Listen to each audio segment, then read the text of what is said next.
नमस्कार. कसे आहात? सगळं ठीक ना? अहो, नुसतं ठीक असून चालणार नाही. आपलं आरोग्य एकदम ठणठणीत असायला हवं. सध्या सिकल सेल सप्ताह सुरू आहे. त्यामुळं आज मी एक खूप महत्वाची गोष्ट सांगणार आहे. तुम्ही म्हणाल, ताई, हे सिकल सेल नेमकं काय प्रकरण आहे? अगदी सोप्या भाषेत सांगते, ऐका. आपल्या शरीरात रक्ताच्या ज्या पेशी असतात ना, त्या गोल असतात. पण ज्याला सिकल सेलचा त्रास असतो त्याच्या पेशींचा आकार बदलून गवत कापायच्या विळ्यासारखा होतो. त्यामुळे काय होतं?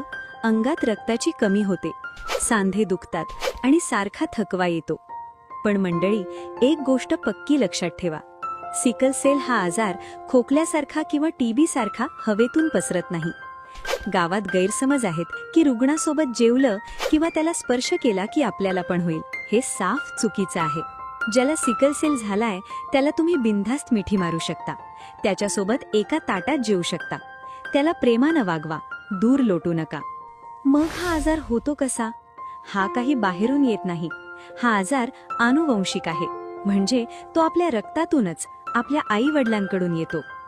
जसं डोळ्यांचा रंग किंवा नाकाचा शेंडा आईबापासारखा असतो, तसाच हा आजार पण वारशानं येतो.